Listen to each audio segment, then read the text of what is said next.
की मी प्रेम केलं, मी त्याच मुलीशी लग्न केलं, 1 वर्षाचा संसार केला, नंतर आमचा डिवोर्स झाला.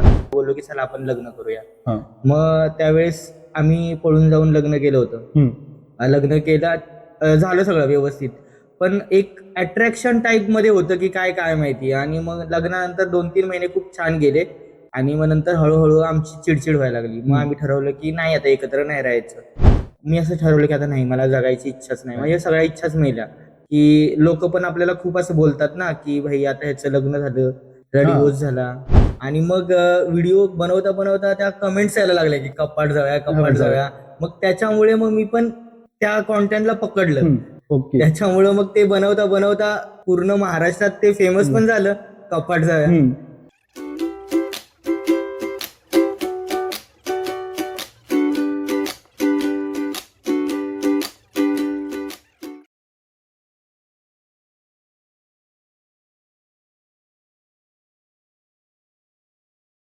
So first of all welcome बाबा. कसं वाटतंय पॉडकास्ट मध्ये बसून?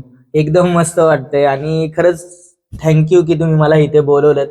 कारण की लोक मला बोलवण्यासाठी घाबरून जातात की अरे ह्याला कसं बोलवूया आपण, त्यासाठी. नाही कसं आहे की आता मी खूप वेळापासून कंटेंट फॉलो करतोय. मी बघतोय इंस्टाग्रामचा मला रील्स पण सजेस्ट होतात. पण बोललो ठीक आहे, तुझ्या मी ही साईड बघितली, तू फनी व्हिडिओज करतोस, डबल मिनिंग जोक्स करतोस, ते आम्ही कंटेंट बघितले. पण मला असं वाटलं की पूर्ण जगाने तुझी ती बाजू बघितली. पण माझं असं मत होतं ह्या पॉडकास्ट पासून एक असा तुझा इमेज पोर्ट्रे करायची की बिहाइंड द कॅमेरा तू कसा आहेस ते मला या पॉडकास्ट मध्ये दाखवायचंय. आणि ते आपण नक्कीच पुढे पॉडकास्ट मध्ये कंटिन्यू करू. तर एक आम्ही बघितलं की तू खूप फनी माणूस आहेस. लोकांना तुझं नाव पण माहितीये कसं आहे. पण असे पण काही माझे ऑडियन्स आहे ज्यांना अजूनपर्यंत माहित नाही की ऍक्च्युअली मध्ये तू आहेस कोण. तर त्यांना तू एक इंट्रोड्यूस कर की ऍक्च्युअली मध्ये तू आहे कोण आणि कुठून बिलॉंग करतो. ऍक्च्युअल मध्ये माझं नाव अमर आहे, पण मी इन्स्टा टाकले आयमी बॉय. आणि मी बिलॉंग करतो की हाय मी साताऱ्याचा. पण आता कसं सगळेच कॉलेज नंतर बाहेर कुठे ना कुठे पडतात, तसंही मी जॉबसाठी मुंबईला आलो. म्हणजे इकडे नालासोपारा माहितीये, तिकडे तिकडे त्या साईडला शिफ्ट झालो मी. आणि पब्लिकला तर माहितीये की माझं नाव काय आहे. कपाट जाऊया हे नाव पब्लिकने मला दिलंय. तर तेच नाव आता सगळीकडे व्हायरल आहे, त्यामुळे मला तर सगळे त्याच नावाने ओळखतात. तर मग ते तुझं नाव कसं पडलं, पब्लिकने ते नाव कसं काय दिलं तुला? म्हणजे आता स्टार्टिंगला जेव्हा मी इन्स्टाला आलो होतो, नवीन नवीन जेव्हा व्हिडिओ मी कॉन्टेंट चालू केला, तेव्हा मी नॉर्मल व्हिडिओ बनवायचो. आणि माझ्या घरामध्ये खूप कमी जागा होती, स्पेस कमी होता. मग माझी एक विंडो होती, त्या विंडो मध्ये मी कॅमेरा ठेवायचो आणि त्याचा तो कॅमेरा फोकस करायचा कपाटासमोर. मग मी व्हिडिओ तिथेच बनवायचो. आणि मग व्हिडिओ बनवता बनवता त्या कमेंट्स यायला लागल्या की कपाट जाऊया, कपाट जाऊया. मग त्याच्यामुळे मग मी पण त्या कॉन्टेंटला पकडलं आणि मग त्याच्यावरतीच रिलेटेड व्हिडिओ बनवायला लावलो. त्याच्यामुळे मग ते बनवता बनवता पूर्ण महाराष्ट्रात ते फेमस पण झालं, कपाट जाऊया. मग तेच कारण की एक म्हणजे समोरच्या सामान्य व्यक्तीला ते नाव घ्यायला जरा ऑकवर्ड वाटतं की हे नाव कसं घ्यायचं. खरं तर लोक मग कधी कधी बोलतात कपाट भाऊ बोलतात. तुझं हे पण नाव आहे, कपाट भाऊ पण नाव आहे. म्हणजे आता ज्या लोकांना पब्लिक मध्ये बोलायचं अरे कपाट भाऊ असं आवाज देतात, आणि पर्सनल मध्ये पण कपाट जाऊया. मग जसं तुझं हे नाव पडलं त्यानंतर मग घरचे रिएक्शन कशी, जे घरचे जे जवळचे लोक आहेत, जे घरचे असतील, फॅमिली असतील किंवा फ्रेंड्स असतील, काय त्यांची रिएक्शन कशी होती? खरं तर घरी पहिला माहितीच नव्हतं, अजूनही त्यांना एवढं काही माहिती नाही की काय. पण एवढं माहिती की हा रील बनवतो, डबल मिनिंगचा कॉन्टेंट करतो. स्टार्टिंगला घरच्यांचा खूप म्हणजे विरोध आला की अरे लोकांचे फोन येत आहेत, गावावरून फोन आले, इकडून फोन आले, मामा फोन करतो, हे फोन करतो. मग त्यांनी विरोध केला. पण त्यांना नंतर समजवलं मी की आता जर का हे केलं मी तर पुढे जाण्याचे चान्सेस पण आहेत, प्लस मला ह्यातून पैसे पण मिळत आहेत. तर आता मोठे मोठे ऍक्टर लोक करतात, ते फिल्म मध्ये काय काय रोल करतात किंवा जे कॅरेक्टर दाखवतात ते कॅरेक्टर रिअल मध्ये नसतं. ते कॅरेक्टर एक वेगळं कॅरेक्टर असतं. आता एक सिरियल बघतो आपण, त्यामध्ये एखादी आई असते, मग ती मुलगी असते पण ती आईचा रोल करते, मग ती आई नाही बनत ना. तसंच एक मी कॅरेक्टर करतोय प्ले की पब्लिकला हसवण्यासाठी, आणि पब्लिक पण इम्प्रेस आहे त्यामध्ये. त्यामुळं तुम्ही टेन्शन घेऊ नका की लोक आज नाव ठेवतात, उद्या नाव काढतील. आणि मग ते समजले त्यांनी पण. मग त्यांना पण कळायला लागलं की अरे बाहेर गेल्यानंतर लोक फोटो काढायला येतात, म्हणजे काहीतरी असेल तेव्हाच आपल्या पोराच्या सोबत फोटो काढतात. म्हणजे पहिला आपण आयुष्यात कोणती पण गोष्ट चालू करतो तेव्हा आपली ते नातेवाईकच असतात. आणि तू म्हणजे तुझ्या घरच्यांकडे पण ते आले होते की म्हणजे ह्याला हे थांबवा, पण तू टॅकल केलंस त्या गोष्टींना. आता तू एवढा पुढे आलायस त्या गोष्टींमध्ये, तुझं नाव आहे, पूर्ण महाराष्ट्रभर तुझं नाव ओळखतात. तर मग आता त्या काय बोलतात रिलेटिव्हची तुझी रिएक्शन कशी असते किंवा त्यांचं आता काय बोलतात? बरं, आता ते कसं, आता एखाद्या गोष्टीसाठी आपण एखाद्याच्या मागे लागतो, मग काही वेळानंतर कंटाळून जातो. हा. मग तसेच ते माझ्या घरच्यांच्या मागे, माझ्या मागे लागले लागले लागले आणि आता तर ते स्टॉपच झाले बोलायचं. कारण की काही काही लोकांना हे सुद्धा समजले की ह्याला यातून इन्कम भेटते. हा. मग त्यामुळे लोक बोलतच नाही. आणि पहिली गोष्ट माझ्या आई वडिलांनीच त्यांना सांगितलं एकदा की तो करतो त्याचं नाव खराब होईल, हा. तुम्ही ह्या गोष्टीचं टेन्शन घेऊ नका. कारण की म्हणजे ज्याची त्याची लाईफ आहे, त्याला आम्ही त्याची प्रायव्हसी दिलेली आहे, त्याला जे करायचं ते करू द्या. त्यामुळे आम्ही काय बोलत नाही, तुम्ही काय बोलू नका. मग आता सगळे शांत असतात. आणि फ्रेंड लोक तर पहिल्यापासून सपोर्टिव्ह आहेत की ते बोलतात की तू काहीही कर, तू जे करतो ते फन मध्ये करतो आणि आम्हाला तर ते आवडतं. हा, त्यामुळे ते लोक सपोर्टिव्ह आहेतच. येस, म्हणजे जसं तू बोललास की आता तुझ्या घरच्यांनी सगळ्यांना थांबवलं बोलल्यापासून, की त्यांना एक रिप्लाय दिला त्या गोष्टीमध्ये की त्याला जे आयुष्य त्याला जे करायचं ते करून द्या. तर असं फॅमिली भेटायला खूप मोठं नशीब लागतं की तुला प्रत्येक गोष्टीमध्ये सपोर्ट करता येते. तर मग तुझ्या आयुष्यात तुझ्या घरच्यांचा, तुझ्या आई वडिलांचा किती मोठा रोल आहे? माझ्या आयुष्यामध्ये त्यांच्यासारखा रोल कोणाचाच नाही. आणि इतकं म्हणजे आता तुम्ही असं कॅरेक्टर करू शकता आपले, नाही करू शकत. किंवा दुसरा कोणताच मुलगा नाही करू शकत. किंवा केलं तर त्याच्या फॅमिली त्याला कधीच ऍक्सेप्ट नाही करणार. पण माझ्या फॅमिलीनं मला सपोर्ट केला, माझ्या पाठीशी उभे राहिले. आणि ते आताही मला बोलतात, तुला जशी रील करायची तू तशी कर, फक्त कोणाचं म्हणजे नाव घेऊ नको, मोठ्या माणसाचं, किंवा कोणाची म्हणजे इज्जत जाईल असं करू नको. तुझी गेली चालेल, पण तू दुसऱ्याची नको करू. त्यामुळे त्यांनी जे मला सपोर्ट दिला ना, हा सपोर्ट माझ्यासाठी खूप मोठा आहे. आणि आयुष्यात असा एक सपोर्ट लागतोच आपल्याला की भले आपली दुनिया आपल्या विरोधात असेल पण ते आपल्या नेहमी सोबत राहतील. तसे नशिबाने तुझे आई वडील त्याच्यासोबत होते, इव्हन तो तुझे फ्रेंड्स पण होते. तू जसं बोललास की ते फ्रेंड्स बोलतात की तू फनी कंटेंट बनवतो, ते आम्हाला कंटेंट खूप आवडतं. तर मग अशा काही फ्रेंडची नावं घेणार की त्या पॉडकास्ट मध्ये सांगशील त्यांना की धन्यवाद बोलशील त्यांना या पॉडकास्ट थ्रू? अशी कोणती? कसं आहे की फ्रेंड म्हणजे माझे गावचे फ्रेंड आहेत, जे असं बोलतो आपण आळीमध्ये, तर ते सगळे आहेत फ्रेंड. नावं नाही घेत मी, पण सांगतो की ते फ्रेंड खूप सपोर्टिव्ह आहेत. जरी माझ्या मागून कुणी चर्चा केली तरी ते मला लगेच फोन करून सांगतील की अरे हा हा असं बोलत होता, तर ते तिथे त्याला थांबवतील, पण स्टॉप पण करतील. असे आहेत ते. त्यामुळे मी त्यांना कधीच नाही विसरू शकत. असे माझे ते गावचे फ्रेंड आहेत. आता आपण मैत्रीबद्दल एवढं बोलतोय की आता तू जसं बोललास की तुझे फ्रेंड्स आहेत ते खूप सपोर्टिव्ह आहेत. तर मग कपट जावयासाठी मैत्री म्हणजे काय? मैत्री म्हणजे माझ्यासाठी माझा जीव आहे. कारण की प्रत्येक गोष्टीत त्यांनी मला सपोर्ट केलाय. म्हणजे माझ्या आयुष्यातली एखादी कुठली मोठी गोष्ट असेल तर त्यात सुद्धा ते आलेत, सपोर्टिव्ह आहेत. आणखी आता ह्याच्यामध्ये सपोर्टिव्ह आहेत. किंवा त्यांना कधी माझ्याबद्दल वाटत नाही की हा खूप चुकीचं आहे, किंवा कशा असतात काही फ्रेंड हसणारे पण असतात, पण माझे फ्रेंड असे नाहीयेत. माझे फ्रेंड सपोर्टिव्ह आहेत. आणि आपल्याला ते ओळखता आलं पाहिजे, कोण आपल्यावर हसणार आणि कोण आपल्याला सपोर्ट करणार आहे. काही काही वेळा असं होतं की म्हणजे ते आपल्याला बाहेरून दाखवतात की सपोर्ट करतात आपल्याला, पण आपल्या पाठीमागे आपल्याबद्दल नाव ठेवणार, आपल्याबद्दल गोष्टी म्हणून. ऍक्च्युअल मध्ये माझी जेव्हा अशी चर्चा व्हायची, मग जर माझे फ्रेंड असते तसे तर त्यांनी मला कधीच सांगितलं नसतं की तुझी अशी चर्चा होत. पण ज्या क्षणी माझी कोणी चर्चा करेल तर ते लोक मला त्या क्षणी फोन करून सांगतील की अरे असं असं झालंय की ते हे घडतंय.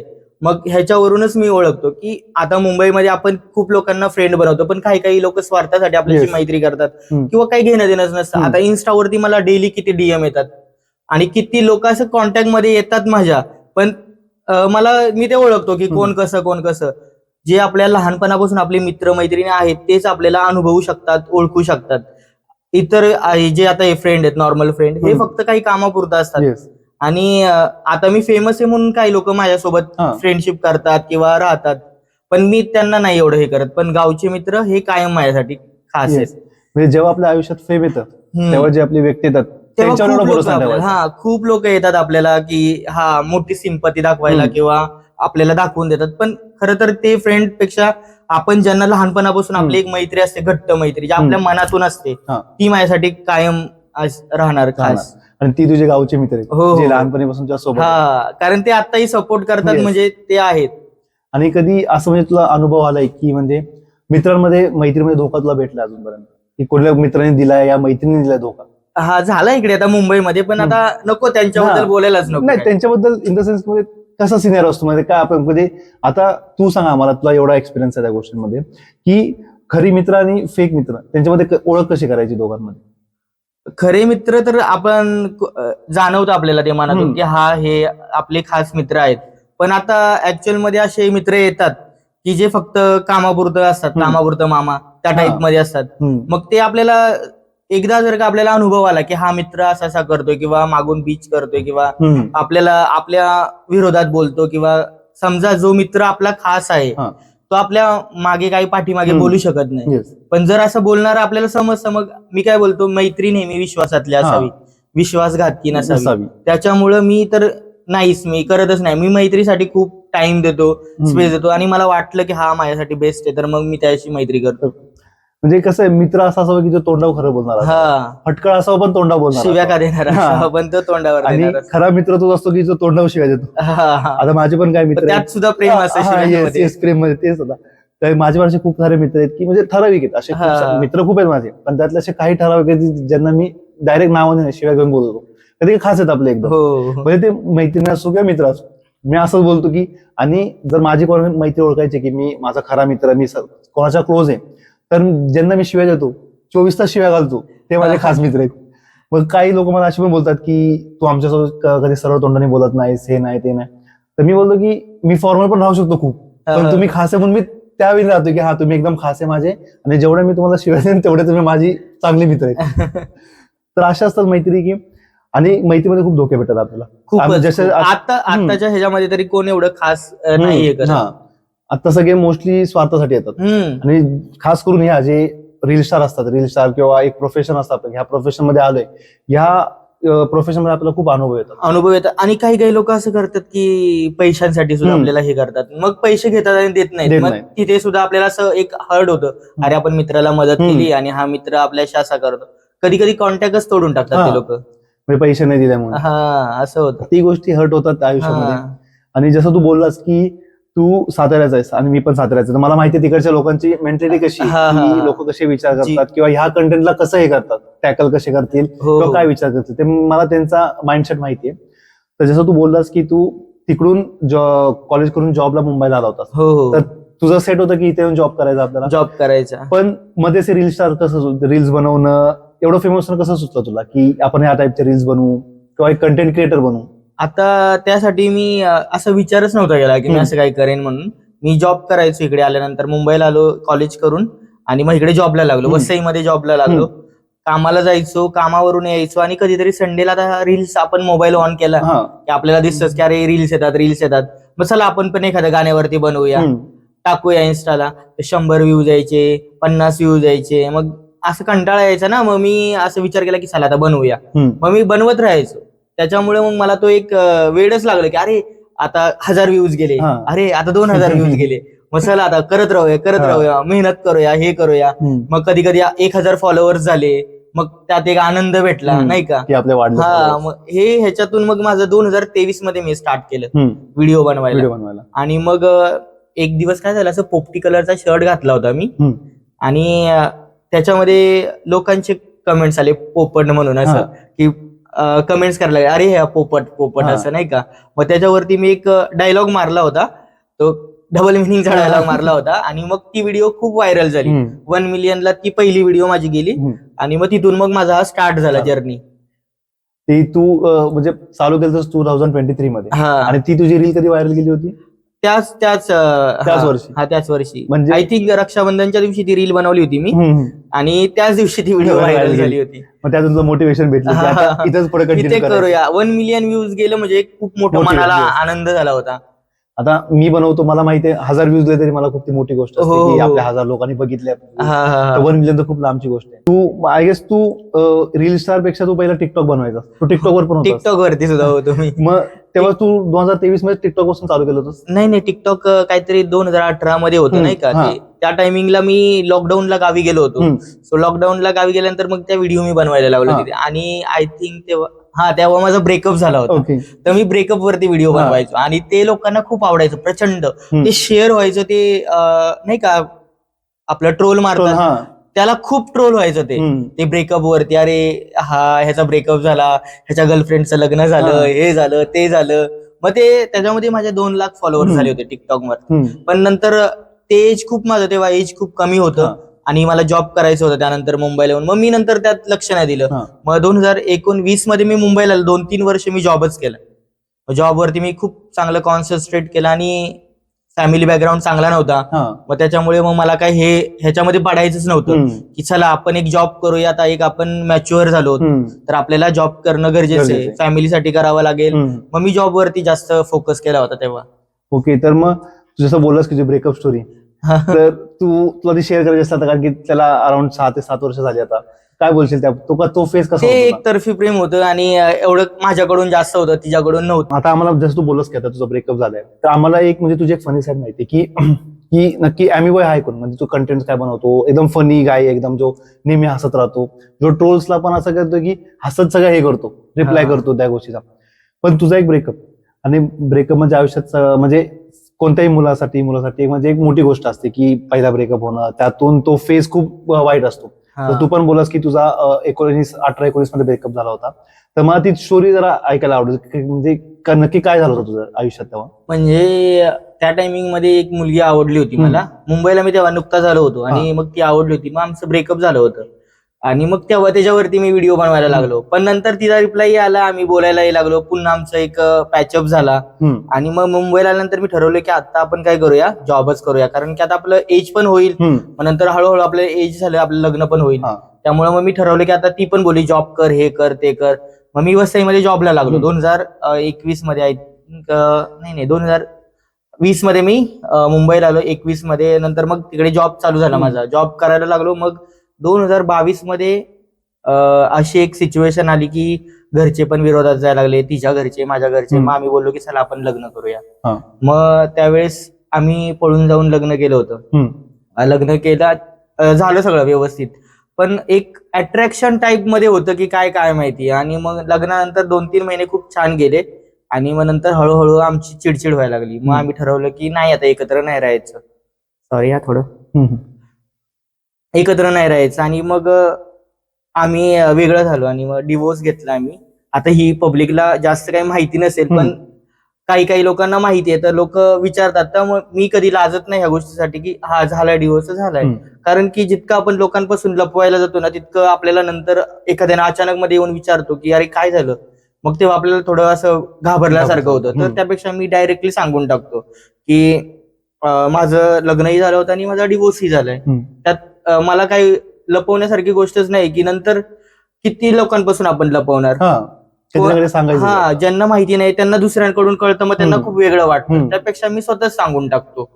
त्याच्यानंतर ते खूप माझ्यासाठी खूप मोठी गोष्ट घडली माझ्या आयुष्यात की मी प्रेम केलं, मी त्याच मुलीशी लग्न केलं, 1 वर्षाचा संसार केला, नंतर आमचा डिवोर्स झाला. म्हणजे काही गोष्टी असतात ज्या तिच्या मला नाही पटायच्या, माझ्या तिला नाही पटायच्या, किंवा मग चिडचिड व्हायची सारखी. आणि एज पण खूप कमी होतं दोघांचं पण आमचं तेव्हा. मग त्यामुळं मग झालं आमचं डिवोर्स झाला, व्यवस्थित सगळं झालं. आणि त्यानंतर मग मी डिप्रेशन मध्ये गेलो. 2023 मध्ये आय थिंक डिप्रेशन मध्ये गेलो मी. खूप माझं असं मेंटल स्टेट पूर्ण खराब झालं माझं. पूर्ण मेंटली मी पूर्ण असं वेड्यासारखं करायला लागलो. घरचे पण मला बोलायचे अरे तू जॉब वरती जा, हे कर. मी जॉब पण नाही करायचो, काय नाही करायचो. आणि त्या सिच्युएशन मध्ये मग मी सांगितलं की मी गावी चाललो, गावी राहतो. तर पप्पा हे लोक नाही बोलले की तू एकटाच जाशील गावी, आम्ही इकडे राहणार, तू उद्या काय करशील. त्याच्यामुळे ते घाबरून गेले. नंतर मी असं ठरवलं की आता नाही, मला जगायची इच्छाच नाही. म्हणजे सगळ्या इच्छाच मेल्या. की लोक पण आपल्याला खूप असं बोलतात ना की भाई आता ह्याचं लग्न झालं, डिवोर्स झाला, आणि खूप लोक प्रश्न उभे करतात. जेवढं घरचे नाही करत तेवढे बाहेरचे लोक करतात. मग त्याच्यातून मला अजूनच टेन्शन यायचं की अरे मी कोणाकोणाला काय काय तोंड देऊ. लोक विचारतात, एका तोंडाने विचारतात, मागून वेगळं बोलतात. मग असं वाटलं की आता नाही जगायचं. मग त्याच्यामुळे माझ्या पप्पांना त्याचं खूप डिप्रेशन आलं होतं की ते. आणि मग एक दिवस मी असं ठरवलं की आता नाहीच जगायचं, इच्छा नाही, माझी इच्छा नव्हती. मग असं वाटलं की सुसाईड करू की काय. मग असा प्लॅन केला मी. आणि मग माझ्या पप्पांनी ते पाहिलं आणि त्यांना ना हार्ट अटॅक आला. मग हार्ट अटॅक आल्यानंतर त्यांना हार्टची सर्जरी करावी लागली. हे सगळं माझ्यामुळे घडलं. आणि मग त्यातून मी ठरवलं की आता मी काहीतरी करणार की जेणेकरून माझी घरची कंडिशन जी मी खराब केली. त्यांचं 7 लाखाचं ऑपरेशन केलं दादा. त्यांचं 7 लाखाचं ऑपरेशन करण्यासाठी पैसेही नव्हते. जे आम्ही मुंबईला येऊन जे कमवलं त्यात मी लग्न केलं होतं. 2-3 लाख रुपये खर्च केला होता लग्नाला. मुंबईला आम्ही इकडे कोर्ट मॅरेज केलं, पण मोठं हे केलं होतं, पार्टी ठेवली, रिसेप्शन ठेवलं होतं. आणि त्याच्यानंतर मग त्यांचं ऑपरेशनसाठी कर्ज काढलं आम्ही. ज्वेलरी होती माझ्याकडे, ती ज्वेलरी ठेवली जी बायकोसाठी लग्नामध्ये बनवलेली ती विकून टाकली, आणखी काही ठेवली त्यातली, परत कर्ज काढलं आणि त्यांचं 7 लाखाचं ऑपरेशन करून टाकलं. त्याच्यानंतर मग मी ठरवलं की आता मी ना फक्त जॉब नाही करणार, मी पार्ट टाइम काहीतरी असं करणार की जेणेकरून मला पैसे भेटतील. मग माझा एक मित्र मला बोलला की अरे तू रील बनव ना, रील बनव, तू टिकटॉकला फेमस होता, तर आता तू एक काम कर ना असं की जेणेकरून ह्याच्यातून पण तुला इन्कम भेटेल. कारण ना टिकटॉकला मला खूप पैसे भेटायचे, म्हणजे टिकटॉकला मला ना असे व्हिडिओ बनवून घ्यायचे माझ्याकडून की माझ्या मित्राच्या नावाने काहीतरी शायरी मार भावा, मग तुला पैसे पाठवू. मग तेव्हा टिकटॉकला भेटायचे. मग मी विचार केला की मी इन्स्टाला करतो. मग स्टार्टिंगला मला खूप टाइम गेला, म्हणजे 2023 मध्ये मी स्टार्ट केला असेल. आय थिंक डिवोर्स पण त्याच वर्षी झाला, त्याच वर्षी 6-7 महिन्यानंतर मी त्याच वर्षात पुन्हा ते चालू केलं, मी टिकटॉक चालू केलं आणि त्याच्यानंतर मग मी फेमस व्हायला लागलो. मग मला खूप पैसे भेटायला लागले. म्हणजे स्टार्टिंगला जेव्हा मी जास्त फेमस होतो ना तेव्हा मला दिवसाला तरी 2,000-2,500 भेटायचे ह्याच्यातून, म्हणजे व्हिडिओ बनवून भेटायचे. म्हणजे त्यांच्या मित्राच्या नावावरती व्हिडिओ बनवायचा एक, तर मला 100 रुपये भेटायचे. मग दिवसात जशी माझी व्हिडिओची रीच जायची तसे मला ऑर्डर यायला लागले की आज 20 व्हिडिओ बनवून दिल्या, उद्या 30 व्हिडिओ बनवून दिल्या, चालूच राहिलं आणि लोकांना ते खूप आवडायला लागलं, प्रचंड आवडायचं. त्याच्यामुळं मग मी हे करत राहिलो. आणि लोक नावं ठेवतात, लोक काय बोलतात ह्या गोष्टीकडे मी थोडं दुर्लक्ष केलं. किती वाईट कमेंट येतात, किती लोक नातेवाईक किती थांबवतायत, मी माझ्या फॅमिलीला समजवलं, सगळ्या गोष्टी मी हँडल केलं आणि करत राहिलो. आणि आता तू इथेच असं आपण बोलू शकतो की म्हणजे ब्रेकअपने आणि त्या डायव्होर्सनी जी सिच्युएशन होती त्यातून तुला ह्या गोष्टीने बाहेर काढलं. हो, ते रील बनवणं होतं, जे डिप्रेशन होतं ते सुद्धा माझं संपून गेलं तिथे. की जसं मी म्हणजे माझ्या पप्पांचा हार्ट अटॅक नंतर जे मी मोटिवेशन घेतलं लाईफ मध्ये, मी सगळ्या गोष्टींना दुर्लक्ष केलं. माझ्या डोक्यामध्ये काय विचार चालतात, मी कुठल्या लेवलला आहे, मी काय आहे, मी ह्याच्यामध्ये जे गुंतून गेलो ना रील्स मध्ये किंवा मग फॅमिलीमध्ये, तो मी पुन्हा मागे वळून पाहिलंच नाही. म्हणजे कसं आहे की मी आता ऑडियन्सला पण सांगेन, जर समजा तुम्ही कुठल्या डिप्रेशन मधून जाताय, कुठल्या हार्टब्रेक मधून जाताय गोष्टीमध्ये, की काय गोष्टी तुम्हाला पटत नाही, कुठल्या गोष्टी असं वाटतंय तुम्ही ह्या स्टेजला आहे की तुम्हाला असं वाटतंय की सुसाईडच करून टाकू आता, तर सुसाईड करण्यापेक्षा तुम्ही स्वतःला कुठल्या तरी दुसऱ्या कामामध्ये बिझी करा. खरंच मी ऑडियन्सला पण तेच सांगेन की जे मी लाईफ मध्ये मोटिवेशन घेतलं, कारण ही स्थिती खूप खराब असते. डिप्रेशन मधून माणूस असा लगेच बाहेर नाही येऊ शकत, खूप टाइम जातो. आणि कधी कधी ना असं, म्हणजे आता मी सांगितलं आता एखाद्याला की तू डिप्रेशन मध्ये तू आता बाहेर येत नाही येऊ शकत तो, किंवा तो त्याच्या कलेनं त्यानं घेतलं पाहिजे, पण कशात तरी असं मन गुंतवलं पाहिजे की जेणेकरून आपण त्या गोष्टीकडे अट्रॅक्ट होऊ आणि त्या गोष्टीचा आपल्याला एक वेड लागेल आणि मग त्यातून माणूस बाहेर येईल. तर प्रत्येकानं असं करा की जर कोणी टेन्शन मध्ये असेल तर आपलं वेळ आहे ना, आपला वेळ थोडा असा एखाद्या गोष्टीकडे वळवा जी गोष्ट आपल्याला आवडायला लागेल, त्याच्यातून आपण मोटिवेशन पण घेऊन आणि बाहेर पण येऊ शकतो पटकन. म्हणजे स्वतःला बिझी ठेवा कुठल्या. पण असं मी डिप्रेशन मध्ये बाहेर येण्यामागचं कारण माझे वडील होते, ज्यांचं हार्टचं ते प्रॉब्लेम झाला आणि जे माझ्यामुळे झालं होतं. तर मी ठरवलं होतं की आता मी पप्पा मम्मीसाठीच जे करणार, जे पण काय असेल, मला आता मेहनत करायची, मला माझं कर्ज फेडायचंय, ह्यांच्यासाठी मी, त्यांना जो प्रॉब्लेम झाला तो माझ्यामुळे झाला, माझ्या पप्पांना जो हार्ट अटॅक आला तो माझ्यामुळे आलाय, तर मी आता एक काम करणार, मी माझ्या पप्पांचं कर्ज काहीही करून फेडणार. मी आणि मम्मीने ना इतकी मेहनत केली त्यावेळेस, म्हणजे की मी जॉब वरती आहे ना, मी रात्री 3 वाजेपर्यंत जॉब करायचो, म्हणजे फुल टाइम करून पार्ट टाइम करायचो. आणि माझी मम्मी सकाळी 6ला घर सोडायची, रात्री 12ला घरी यायची. ती घरकाम करते, म्हणजे असं हाऊसकीपिंग, घरकाम मिक्स करते, असं काम हॉस्पिटलमध्ये करते, कोणाच्या घरी करते. मग तिने तसं केलं की ती दुपारची घरी यायची, पप्पांचं करायची सगळं, पुन्हा जायची, पुन्हा संध्याकाळी यायची. असं करून आम्ही ते 2-2.5 वर्षात आम्ही ते कर्ज पूर्ण फेडून टाकलं. म्हणजे या गोष्टी काम करून मम्मीने, आणि त्या सगळ्यामध्ये मी माझं डिप्रेशन विसरून गेलो की मी पप्पांसाठी किंवा मग मी ह्या रील्सच्या दुनियेत आलो. मी हर संडेला व्हिडिओ बनवायला लागलो, मग त्या रोज बनवून त्या पोस्ट करायला लागलो. येस, म्हणजे कसं की तू स्वतःला कुठेतरी बिझी करून घेतलंस. एक म्हणजे तुझ्या आयुष्यात एक गोल होता की आपल्याला ही गोष्ट करायची. जसं तू बोललास की आमच्यावरती डोक्यावरती कर्ज होतं, ते 7 लाखाचं ते ऑपरेशन केलं होतं, ते तुझ्या आयुष्यात एक गोल होता की आपल्याला हे कर्ज काही करून फेडायचं. आणि असं म्हणजे एक गोल प्रत्येकाच्या आयुष्यात पाहिजे की कोणी असो, सामान्य व्यक्ती असो किंवा कंटेंट क्रिएटर असो, कुठल्या पण त्यांनी एक गोल ठेवला पाहिजे आयुष्यात की आपल्याला हे गोल अचीव्ह करायचंच आहे. मग त्यांनी कसं त्यांनी एक मोटिवेशन भेटते आणि जे डिप्रेशन आहे आणि एक डिप्रेशन पण त्यांनी त्या गोष्टीने दूर होतं आणि एक जिद्द भेटते आयुष्यात की हा एक करून दाखवायचं आपल्याला, ही कामं करायची आपल्याला.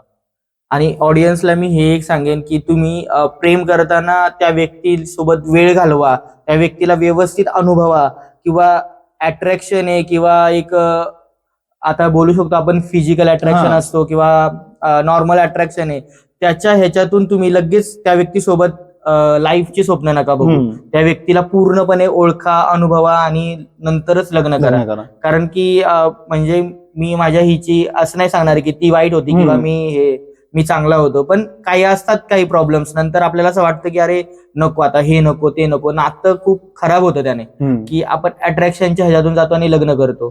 तर ते करूच नका, कारण की तुम्हाला प्रेम करून करायचं लग्न ना, तर थोडा वेळ द्या.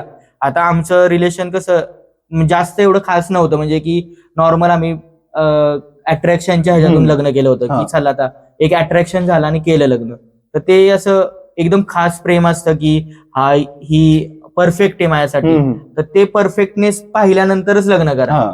घाई करू नका, कुठल्याही गोष्टीची घाई करू नका. आणि ठीक आहे, ती मुलगी तुमच्यासाठी एकदम परफेक्ट आहे तर करा लग्न, नाहीतर करू नका. कारण त्यातून पुढे आपलीच लाईफ खराब होते ना. म्हणजे आपली पण होते ना, आपल्या सोबत आजूबाजूचे लोक असतात, जे कुटुंब. तू पण बोलस की ब्रेकअप नंतर तू डिप्रेशन मध्ये होतास, त्याचा इफेक्ट तुझ्या फॅमिलीवरती पडला, आणि डायव्होर्स घेणं म्हणजे एक मोठी गोष्ट आहे, आणि आपल्या समाजाला ते काय बोलतो, ते एक्सेप्ट करत नाही ते गोष्टी, की डायव्होर्स झाला याचा, आणि कसं पुढच्या आयुष्यात खराब होऊन जाते आपली. इव्हन दो जसं तुझं पण झालं तसंच त्या पोरीचं पण सेम सिनेरियो असेल, की तिचं पण हे झालंय, डायव्होर्स झालाय, मग ती पण त्या गोष्टी जे तुम्ही गोष्टी करताय त्या विचार करून करा. नक्कीच मी ते सांगेन, सगळ्यांना विचार करून करा. कारण की आणि एक आपल्यामध्ये मग लोकांना एक होतं, अरे ह्याच्या कॅरेक्टरला आता डाग लागला असं बोलतात. मग त्याच्यामुळे मी सांगेन की व्यवस्थित अनुभवा, ओळखा, आणि ती परफेक्ट आहे तुमच्यासाठी, मग तिच्याशी लग्न कर. येस.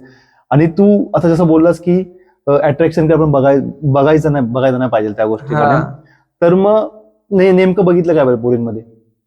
म्हणजे की ठीक आहे, ती तुमच्या फॅमिलीला सांभाळू शकते, ती तुम्हाला चांगलं सांभाळू शकते, किंवा मग ती तुमच्यावरती खरंच म्हणजे प्रेम करते, तुमची प्रॉपर्टी नाही बघत आहे, तुम्हाला माणूस म्हणून चांगली म्हणून हे करते, ट्रीट करते. आणि थोडा वेळ घालवा, कारण की वेळ नाही घालवला तुम्ही आणि 4 महिन्याचं 6 महिन्याचं रिलेशन बघून तुम्ही लग्न करता, मग ते टिकतं हे मी माझ्या अनुभवावरून सांगतोय की नाहीच, असं टिकतच नाही. ते थोडं वेळ द्या, तुम्ही वर्ष घालवा, 2 वर्ष घालवा, आणि पहिलं पहा की ती तुमच्या फॅमिलीला व्यवस्थित ठेवू शकते का. ते जास्त महत्वाचं, कारण की सध्याच्या काळात की फॅमिलीला कोणी करत नाही, सपोर्ट करत नाही, किंवा आता मोस्ट ऑफ द मुलींचं असं असतं की लग्नानंतर वेगळं राहायचं. मग ते म्हणजे तुमच्या फॅमिलीला त्यांनी प्रायोरिटी दिली पाहिजे. ती गोष्ट जास्त मॅटर करते. जसं तू बोललास की तुमचं रिलेशन किती महिन्याचं होतं? आमचं तसं म्हणजे आता आम्ही जेव्हा नवीन भेटलो होतो त्यानंतर आम्ही फक्त आमचं फोनवरती कॉन्टॅक्ट होतं. नंतर मुंबईला आल्यानंतर काहीतरी एक 6-7 महिन्याचं रिलेशन होतं. म्हणजे आम्ही आता जेव्हा मी फर्स्ट टाइम मुंबईला आलो तेव्हा ती त्याच एरियामध्ये राहत होती. मग आमची ओळख झाली, मग आम्ही इन्स्टाला बोलायचो किंवा फेसबुक वरती बोलायचो, पण ते एवढं खास नव्हतं रिलेशन. नंतर मुंबईला नंतर 6 महिन्याचं होतं, आणि एक ते अट्रॅक्शन म्हणून की हा आता हिच्याशिवाय मला करमत नाही, की मला पाहिजेच असं करून मग तिच्याशी ते जबरदस्तीचं लग्न होतं. म्हणजे तू जास्त गुंतला होता तिच्या, की म्हणजे मी मला आता करमत नाही, मला राहायचंय तिच्यासोबत, त्या गोष्टीसाठी तू लग्न केलं होतं. पण ते नंतर जाऊन असं झालं की तुमची म्हणजे काय असतं की फिजिकल अट्रॅक्शन होतं, ते काही महिन्यानंतर संपून जातं. मग नंतर चिडचिड होते, दोघांची भांडणं होतात सतत, आणि रोजची भांडणं, मग कंटाळा येतो. मग घरचे पण बोलतात की अरे हे रोज भांडणं तुमची दोघांची, त्यापेक्षा तुम्ही वेगळेच होऊन द्या, ते तुमच्यासाठी बेटर राहील. कारण की मग नंतर तुम्ही एकमेकांचा जीव घ्याल. एका पॉईंटवर ती गोष्ट येतेच की ते त्याच्यामुळे म्हणजे एका फ्रस्ट्रेशन मध्ये काय झालं तर त्यापेक्षा तिला नाही पटत तुझं, तुला नाही पटत तिचं, तुम्ही वेगळे व्हा. तर आत्ताच्या मुलींचं कसं आहे की त्या समजून नाही घेणार, फॅमिलीला समजून नाही घेणार, मुलाला समजून नाही घेणार, त्यांच्या प्रायव्हसीनुसार ते राहायला बघतात. आणि ते प्रत्येक घरच्या पोरांना किंवा फॅमिलीला पटेलच असं नाही. त्याच्यामुळे तुम्ही बघतानाच बघून घ्या व्यवस्थित, आणि ओळखीतील असेल किंवा घरच्यांच्या ओळखीतली किंवा नातेवाईकांच्या, तर ती बेस्ट असेल मला असं वाटतं. तुम्ही असं बाहेर सिटीमध्ये येता, तिकडचीच एखादी मुलगी बघता आणि तिच्यासोबत सेटल होता, मग आणि ती तिच्या कम्फर्टनुसार राहायचं असतं तिला, तुम्हाला नसेल ते पटत, मग त्यातून तुमचे डिव्होर्स होतात किंवा मग तुमचं भांडणं होतात, ब्रेकअप होतात. तर ह्या गोष्टी टाळण्यासाठी तर तुम्ही व्यवस्थित पहिलं ओळखा, व्यवस्थित बघा आणि नंतरच तिच्यासोबत स्वप्न बघा किंवा लग्न करा. मग तुझं असं जसं एकांकित तू जेवढं मला बोललास त्यावर मला असं वाटतंय की तुझं असं बोलणं आहे की म्हणजे मोस्ट ऑफ द जे डायव्होर्स होतात, जे ब्रेकअप होतात, ते मुलींमुळे होतात. नाही असं मी नाही म्हणत आहे की मुलींनाच दोष देऊन कसं चालेल. म्हणजे आता मला माझ्या कम्फर्टनुसार राहायचं, तसं तिला तिच्या राहायचं असेल, तिचं काय असेल. पण आपल्याला जर का आता समजा लग्नानंतर आपल्याला आपल्या बायको सारखीच पाहिजे किंवा ती आपल्या फॅमिलीसाठी पाहिजे, तर मग मी ते सांगेन की तुम्ही पटत नाही आपल्याला काही विचाराने आपण डायरेक्ट जाऊन लग्न करतो, तर त्या गोष्टी चुकीच्या होऊन जातात. नंतर पुढे ते कॉम्प्लिकेटेड होतं. येस, म्हणजे जसं आपण सोबत राहतो ते कसं भांड्याला भांड वाजतं, तर त्या सगळ्या गोष्टी वाजून नंतर मग एकदाच हे सगळं. मग ते विचार करून करा, गोष्टी विचार करून करा, समजून घ्या, समजवून घ्या, नंतर करा. आणि कसं आहे की समोरच्याला पण समजून घ्या, समोरचे जे आहे, समोरचा जो आहे त्याला पण त्याचं पण म्हणणं समजून. कारण की आताच्या जगात कसं चालू आहे की कोणी कोणाला समजून घ्यायला रेडी नाहीये की म्हणजे मला हे पाहिजे तर हेच पाहिजे, मला हे करायचं हेच करायचं, समोरच्याने असं केलं. पण नाही, त्याची पण काहीतरी त्याचा पण काहीतरी पॉईंट ऑफ व्ह्यू असेल, त्या पण काहीतरी गोष्टी असतील, त्या एकदम बसून करा. कारण की मी आता जसं पण बघतोय दुनियामध्ये चालू आहे गोष्टी की खूप ब्रेकअप होतात, खूप हे होतात, आपला डायव्होर्स होतात. तर त्यात एक मेन गोष्ट मिसिंग असते, ती असते कम्युनिकेशन असतं, समजून घेणं. आणि लोकांना कसं पाहिजे की आता त्या गोष्टींवरती वर्क नाही करायचे, सगळं म्हणजे त्यांना माझ्यानुसारच झालं पाहिजे. माझं कसं म्हणणं आहे की जर तुमचे वाचतायत भांडणं, तर तुम्ही एकमेकांच्या गोष्टी तुमच्या डिसएग्रीमेंट होत आहेत, तर बसा, त्यावरती बोला आणि त्यावरती काहीतरी तोडगा काढा. की असं नाही की तुमचं पटलंच नाही की डायरेक्ट सोडून द्या. आता सोडून देणं म्हणजे खूप कॉमन गोष्ट झाली आताच्या ह्याच्यामध्ये. ते तर हे, आणि कसं आहे की पहिले लोक कसे असायचे की थोडे दबाव टाकायचे मुलींवरती की आता तुझं लग्न झालंय, तुला ह्याच्यासोबत राहायचंय, किंवा मग ते समजूतदारपणा असायचा. तसं आता नाही ना. आता कसं स्वतःच लाईफ म्हणजे स्वतःची प्रायव्हेट स्पेस झालेली की मला जे करायचं, माझ्या मनाला जे वाटेल ते मी करणार. म्हणजे की आता कोणी कोणाचं नाही ऐकत, किंवा घरच्यांचं नाही ऐकत ना, कोणाचं नातेवाईकांचं कोण ऐकतं. आताच्या मुली कोणाचंच नाही ऐकत किंवा मुलंही नाही ऐकत. त्यामुळे ते खूप कॉमन गोष्टी असतात की डिव्होर्स होणं किंवा लग्न होणं, ह्या गोष्टी. तेच मी बोललो की ऐकून घ्या, म्हणजे समजून घ्या. तुम्ही दोघं सोबत जर राहताय तर एकमेकांना समजून घ्या, बोला त्या गोष्टींवरती. तुला काय वाटतं की तुमच्या दोघांमध्ये अशी कुठली गोष्ट चुकी झाली की त्याच्यामुळे एवढं सगळं झालं की तुम्ही पुढे सॉर्ट करू शकला असता ती गोष्टी? कारण की आपल्याला कसं, आपण जेव्हा त्या मोमेंट मध्ये असतो तेव्हा आमचं एज पण खूप कमी होतं दोघांचं पण, आणि 21-22 वर्षाचे, असं 20-21-22 असं वय होतं आमचं. आणि त्यामध्ये आम्हाला राग हा खूप असायचा दोघांचा पण, दोन्हीकडून राग होता. असं वाटतं कधी आता जर ते थोडं राग कमी केला असता तर थोडं व्यवस्थित झालं असतं. किंवा आता जे समजतंय की अरे ते त्या मोमेंटला मी शांत राहायला पाहिजे होतं, तिला बोलून द्यायला पाहिजे होतं, किंवा मग ती रागवायची तर मी शांत व्हायला होतं. पण ते गोष्टी आता घडून गेल्या, त्यामुळे आता ते जाऊ द्या, आहे ना. तर मी लोकांना ते सांगेन की म्हणजे जर का तुम्ही रिलेशन मध्ये आहात तर मुलगी समजून, जर का भांडते तुमच्याशी किंवा तुम्हाला बोलते, तर तुम्ही काही मोमेंटला शांत राहा, तिला बोलून द्या. नंतर तुम्हाला नंतर समजवतील, समजावा. पण बाकी गोष्टी म्हणजे कसं, आता प्रत्येकाच्या ते ह्याच्यावर येते. कारण की काही मुली लिमिटच्या बाहेर पण बोलतात आणि ते सहन नाही होत मुलांना, मग त्याच्यातून भांडणं होतात. कारण की आपलं कसं, त्या हीट ऑफ मोमेंटला आपल्याला काही गोष्टी कळत नाही की आपण रिॲक्ट करून जातो, पण नंतर आपल्याला माहोलच एक वेगळा असतो की त्यामध्ये ते इतकं जोरामध्ये होऊन जातं कधी कधी की ते कळून येत खूप टोकला जातात, टोकाचे निर्णय होऊन जातात त्या गोष्टीमध्ये. माझं पण तेच बोलणं की कसं माहितीये का, समोरचा आपल्याला मुलगी देतोय, समोरच्या घरचे आपल्या मुलगी देतात, आपलं कर्तव्य की आपण तिला सांभाळावं.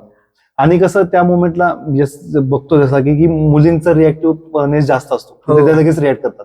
आणि दोघांपैकी एकानी शांत बसलं पाहिजे भांडणात कधी पण, आणि ते चांगलं असतं. की समजा समोरचे भांडते आपण पण भांडतोय, मग ते ऍट द एंड ते भांडणं होणारच आहेत. पण जर समोरची जर भांडते, आपण शांत बसतोय, समजून घेतोय, म्हणजे शांत आपण बोलतोय, मग ते जास्त इफेक्टिव्ह आहे. पण कधी कधी किती वेळा ऐकून घेणार, किती वेळा आपणच मागे पाय घेणार. त्यापेक्षा समोरच्याला जर आपल्या गोष्टी नाही पटत तर आपण वेगळेच होऊ, ते चांगले, ते बेस्ट आहे. कारण की नंतर मग एकामेकाची हे जास्त पुढे टोकाला जाण्यापेक्षा ते एकाच ठिकाणी स्टॉप केलेलं बरं. कारण की आता आपण बघतोच, ते एक पुण्यामध्ये एक झालेलं एक मागे प्रकरण, तर त्या गोष्टी नाही करायच्या. तुम्हाला नाही ना पटत एकमेकाचं, व्हा वेगळे व्हा, तुम्ही एकामेकाचा जीव घेण्यापर्यंत नका पोहोचू. कसं म्हणजे ते जीव घेण्यापेक्षा सोडून दिलं बरं. ती तिच्या आयुष्यात जगेल, तू तुझं आयुष्य जग. आणि कसं की आता जसं तू बोललास की किती टाइम पर्यंत आपणच काढता पाहिजे ना त्या गोष्टीचा, हो, आपणच हो, मागे हो. सरणार. पण माझं हे पण बोलणं आहे की त्या सिच्युएशन मध्ये समोरच्याने पण समजलं पाहिजे की हा बस हा शांत बसतोय, तर मग त्याला पण आता आपण पण थोडासा आपला बिहेवियर चेंज केला पाहिजे त्या गोष्टीमध्ये. हा पण किती हा. समजून घेणार नाही ना. मग तेच ते समोरच्या मुलींनी हे केलं पाहिजे, समजलं पाहिजे की हा सारखा आपल्यासाठी ऍडजस्ट करतो, तर आपण थोडंसं आपण पण आपलं हे केलं पाहिजे, सुधारलं पाहिजे आपलं रिलेशन. ते आता सांगा तुम्ही की माझं असं म्हणणं आहे की प्रत्येक मुलींनाच नाही, मुलांनी पण काय काही वेळी मी पण बघितलं की मुलं पण जास्त टॉक्सिक असतात, हा की दोघांनी पण एकमेकांसाठी ऍडजस्ट करणं शिका आयुष्यात, की ऍडजस्ट कसं की संसार आपल्याला करायचा. आताच्या जनरेशन मध्ये हे कोणी समजूनच घेणार नाही. लोकांना कसं पाहिजे की माझ्या मनासारखं पाहिजे.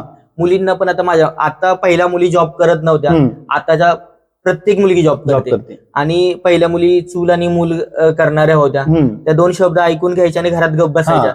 तशा आताच्या मुली नाहीयेत, एक शब्द जरी बोला तरी त्याला 10 शब्द करून त्या पुढे वाढवत नेतात, किंवा मुलंही तशी आहेत. त्यामुळे कोणी कोणाचं आता बांधून राहत नाही कोणासाठी. त्यामुळे असं आहे की ते कसं आझाद पंची, तसं ते प्रत्येकासाठी झालेलं आहे. ते आणि त्याच्यामुळे जास्त हे होतात, म्हणजे समजून घेत नाही एकमेकांना, त्याच्यामुळे जास्त हे होतात. तर मग आता ही झाली तुझी ब्रेकअप स्टोरी. तर यानंतर तुझ्या आयुष्यात कुठली मुलगी आली? त्याच्यानंतर नाही, अशी कुठली मुलगी नाही आली. आणि मी त्या गोष्टीला कंट्रोलच ठेवले की आता ठीक आहे, आता कोणाच्या प्रेमात नाही पडायचं. आता आपलं लाईफ आहे, थोडं फॅमिलीसाठी करूया, फोकस करूया, फॅमिलीचं बघूया. नंतर थोडा आता मी रील्स वरती फेमस झालो, तर मी असं विचार करतो की मला थोडे पुढे कुठे चान्स भेटतो, किंवा मी ह्यातूनच जरी मला स्टँडअप पण करायची खूप इच्छा असते. तर मी म्हणजे असं सांगेन की बर्थडे साठी कोणाचा असेल तर मला इन्व्हाइट करतात. मग तिकडे जाऊन ते 10-15 पोरं जमा होतात. मग त्यांच्यावरती स्टँडअप कॉमेडी करा, किंवा मग कोणी विला बुक करतं, मग तिकडे मला इन्व्हाइट करतात. मग तिकडे जाऊन मी त्यांचं स्टँडअप करतो. तर ह्या गोष्टी मला खूप आवडतात, आणि त्यामध्ये मी स्वतःला इतकं गुंतवून घेतलंय की मला ती एक माझी लाईफच वाटायला लागली. तर मग त्या गोष्टीमध्ये तुला असा एक अनुभव आलाय की आता जसं की तुला माहिती आहे की तुझं कंटेंट असं आहे की त्याहून तुला जास्त ट्रोलच करतात, अप्रिशिएट कोण करत नाही. आता तू एवढे बाहेर ऑर्डर्स घेतो, आता जसं तू बोललास की तू विलाला जातोस, इव्हन तू पार्टीमध्ये पण जातो, बर्थडे पार्टीमध्ये जातो, तर तिकडे तुला कधी असा गैरव्यवहार लोकांकडून असा जाणवलाय की कोणी केलाय तुझ्यासोबत? नाही, असं मला कधी नाही जाणवलं की कोणी असं गैरव्यवहार केलाय. कारण की लोकांनाही माहिती आहे, काही लोकांना, की माझा हा कॉन्टेंट आहे आणि मी रिअल पर्सनॅलिटी वेगळी आहे.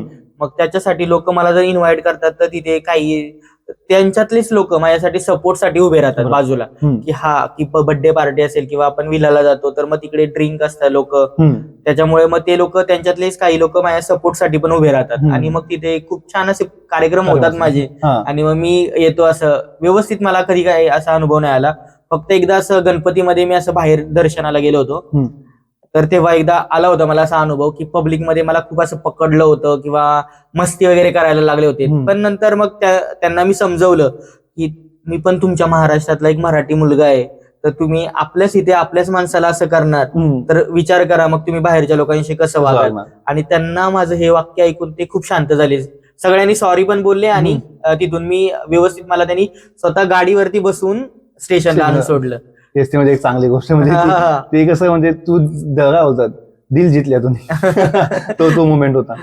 तर मग ह्या सगळ्या गोष्टींमध्ये एक तुझा असं म्हणजे असा एक इव्हेंट किंवा अशी एक जिथे तू बाहेर ऑर्डरला गेलाय, सगळ्यात चांगला मुवमेंट कोणता होता? सगळ्यात चांगला मुवमेंट माझा लालबागला आला होता. लालबागला गेलो होतो, आणि असं रस्त्याने चालत होतो मी, आणि एक मुलगा असा बाईक वरती आला. त्याने मला पाहिलं, ओळखलं मला, व्हिडिओ बनवतो म्हणून, आणि नंतर त्याने 20-25 बाईक बोलवल्या मित्रांना, आणि मग त्या लोकांनी मला असं घेरलं सगळीकडून, आणि माझ्याशी फोटो वगैरे काढायला लागलेत. मग मला असं प्राऊड झालं आतून, की जीव असा माझा पूर्ण भरून आला असा. मग ती माझ्यासाठी खूप मोठी मुवमेंट आहे. मी इन्स्टाला व्हिडिओ पण टाकले ती, तर तुम्ही बघू शकता. नक्कीच, कारण की म्हणजे एक कोणता पण आर्टिस्ट असो, छोटा किंवा मोठा, त्यासाठी ही गोष्ट खूप मोठी असते की वरून रस्त्यात थांबवलंय, फोटो काढणं, आपला ऑटोग्राफ मागणे, ही गोष्ट एक मोठी असते प्रत्येक कंटेंट क्रिएटरसाठी, कुठल्या पण फील्डमध्ये जो आर्टिस्ट आहे त्यांच्यासाठी. हो, ती गोष्ट म्हणजे त्याच्यासाठी ते एक हे जगामध्ये असं जग जिंकल्यासारखं.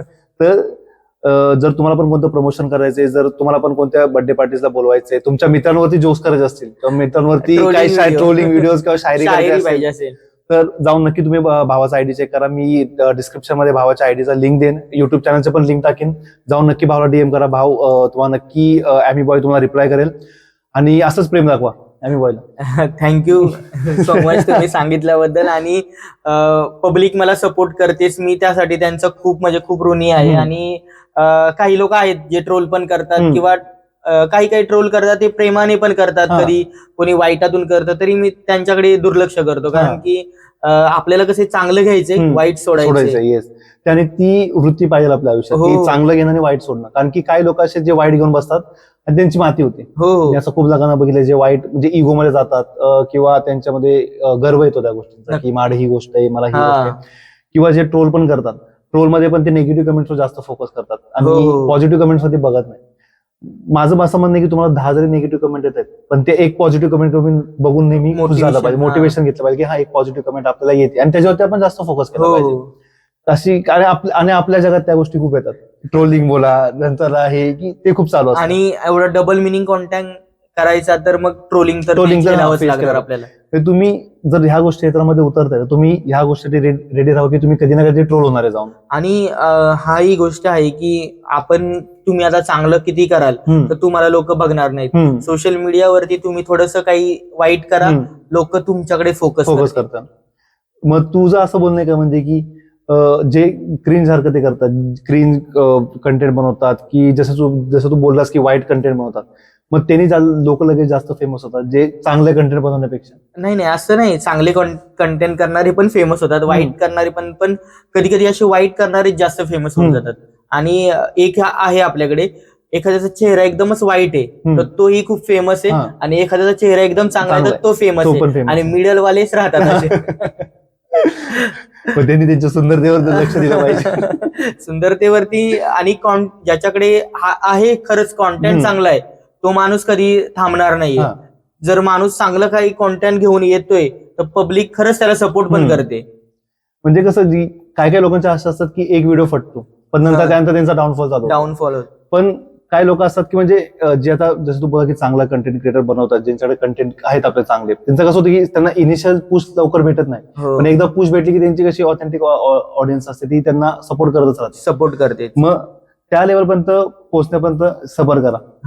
हे कसं आहे की खूपशा आर्टिस्ट मधनं सोडून देतात की रीच येत नाहीये, मला व्ह्यूज येत नाहीये, मला तेवढं नाव होत नाहीये. तर मग तोपर्यंत तुम्ही मेहनत करा, जोपर्यंत तुमचं नाव होत नाही तोपर्यंत. कारण की एका रात्रीची गोष्ट आहे, कोणी किती एका रात्रीमध्ये फेमस होऊन जातो, आणि एका दिवसात कोणी फेमस होईल. आणि असं आहे की काही खूप वर्ष लागतील त्यासाठी, पण जर मध्ये हार मानली तर मग नाही होऊ शकत. त्यापेक्षा तुम्ही बनवत राहा, एक दिवस तुम्ही नक्कीच काय ना काहीतरी करून जा. त्या दिवसासाठी काम करा. हो नक्कीच. आता जसं की तू मध्ये पण बोललास की तू बाहेर जेव्हा ऑर्डरला जातोस, जेव्हा तुला काय बर्थडे पार्टीची असते तेव्हा लोक तुला सपोर्ट करतात, कारण की त्यांना एक जाणीव आहे की म्हणजे हा कॅमेरा समोर वेगळा आणि कॅमेरा मागच्या वेगळा आहे. आम्हाला ही गोष्ट आवडेल की कॅमेरा मागचा ॲमी बॉय कसा आहे. कॅमेरा मागचा ॲमी बॉय एकदम शांत आणि एक फॅमिलीमध्ये कसा एखादा सभ्य मुलगा असतो, असा आहे की कोणाचं 4 शब्द समोरचा बोलला तर ते ऐकून घेईल, किंवा सगळ्यांशी असा जीव लावून राहील, असा आहे. म्हणजे की जो रील मध्ये दिसतो तुम्हाला, जो बोलतो असं फटकन काय पण तसा मी रिअल मध्ये नाहीये आणि वेगळाच आहे. म्हणजे असं की त्याच्यापेक्षा खूप वेगळा आहे. म्हणजे जे रीलवर दिसतं ते खरं नसतं. कारण की काय लोक काय होतं ऍक्टिंग पण करत असतात त्या गोष्टी. ऍक्टिंग आता कितीच 50% लोक तर ऍक्टिंगच करत असतात. आता असे भरपूर लोक आहेत ज्यांना आपण बघत असतो रोज रील वरती, की ते आपल्याला असं वाटतं की अरे हे खरं आहे का, पण हे खरं नसतं आणि ते काहीतरी वेगळ्या कॉन्टेंट साठी केलेलं असतं. अशा पण खूप म्हणजे आय गेस एक्झाम्पल पाहिलं की एक कपल होतं जे रील्स वरती खूप असं हे दाखवायचं, खूप प्रेम आहे हे ते, पण नंतर त्यांचा डायव्होर्स झाला. ते नंतर आय गेस मारहाण पण झाली काहीतरी, त्या मुलीला मारलं पण त्यांनी, असं काहीतरी मला आलं होतं मध्ये कंटेंट मध्ये, एक व्हिडिओ बघितला होता त्या गोष्टी. माझं हेच म्हणणं आहे की जे रीलवर दिसतंय सगळंच खरं नसतं, सोशल मीडियावर तुम्ही बघता ते सगळंच खरं नसतं. आणि आपल्या साताऱ्यातली गोष्ट आहे की ते आता त्यांचं नाव नाही घेत, पण ते टिकटॉकला खूप फेमस होतं कपल. म्हणजे त्यांनी खूप व्हिडिओ बनवल्या आणि खूप असं वाटायचं की ह्यांचं खूप प्रेम आहे, पण टिकटॉक नंतर कळालं की त्यांचा डिव्होर्स झाला आणि त्याने दुसरं लग्नही केलं. म्हणजे असं दाखवताना वेगळं दाखवतात आणि रिअल मध्ये त्यांच्या घरामध्ये वेगळे सिच्युएशन असते. तेच बोलू की जे सोशल मीडियावर बघतात ते खरं मानू नका, खूपशे लोक त्याला खरं मानतात. पण काही गोष्टीतून आपल्याला मोटिवेशन भेटत असेल तर ते तुम्ही घ्या, तिथे घ्या, त्या पॉइंटला तुम्ही घ्या. किंवा लोकांना कसं आहे आता की हसवण्यासाठी पण काही लोक कॉन्टेंट करतात की जसं माझं आहे, मी लोक पब्लिकला हसवण्यासाठी, आता एका मला माणसाने फोन केला होता की बोला दादा मी खूप आजारी आहे, पण मी हॉस्पिटलमध्ये आहे ना, तर मी तुझ्या व्हिडिओ बघतो आणि हसतो, तर बाकी वेळ मी ना सतत टेन्शन मध्ये राहतो की मी आता आजारी आहे, मी काय करू, आता मी कसा बरा होईल. पण जेव्हा जेव्हा तुझा व्हिडिओ बघतो ना, तर मी हसून जातो आणि त्या मोमेंटला मी विसरून जातो की मला काय टेन्शन आहे. आणि ते खूप महत्वाचं आहे की म्हणजे आपण कोणातरी हसवतो. आणि ते म्हणजे आपल्यासाठी खूप मोठी गोष्ट आहे ना, की आपल्यामुळे कुणाला तरी हसायला भेटते. आणि जो असा पेशंट आहे जो बेडवरती, त्याला लाईफ मध्ये एवढं टेन्शन आहे, त्यात तो 5 मिनिटं काय होणार, 1 मिनिटं काय होणार की तुझा व्हिडिओ बघून हसतोय तो, तर ते खूप मोठी गोष्ट आहे की आपण कोणातरी हसवतोय, कोणतरी आपल्या म्हणून खुश होते ती गोष्ट. तर जसं की मला आम्हाला सगळ्यांना माहिती आहे तुझा कंटेंट कसा आहे. त्या कंटेंटमध्ये वेगवेगळ्या प्रकारचे कंटेंट आहेत तुझे, की कोलॅबरेशन वाले वेगळे असतात, हे डायलॉगचे वेगळे असतात ते, आणि मेन म्हणजे तुझे कपाटासोबत व्हिडिओ काढतोस. तर जे तू कपाटासोबत व्हिडिओ काढतोस त्याबद्दल काय बोलशील?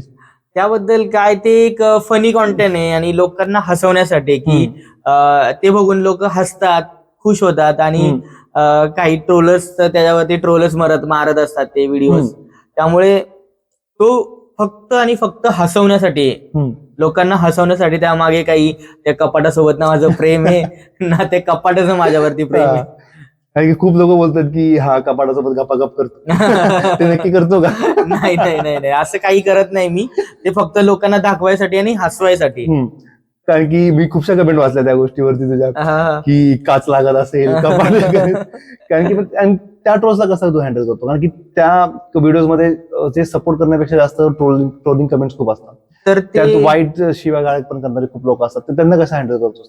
ते जे करतात ना असं, ते काच लागेल किंवा काय लागेल, तर ते सुद्धा फन मध्ये करत असतात ते लोक.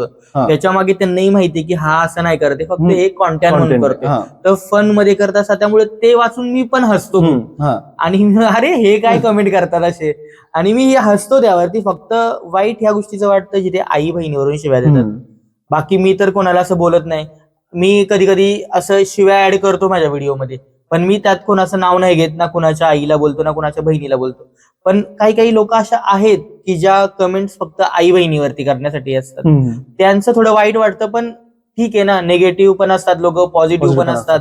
आपण सगळ्यांनाच नाही तोंड देऊ शकत. ठीक आहे, मी ते इग्नोर करून पुढे जाण्याचा प्रयत्न करतो.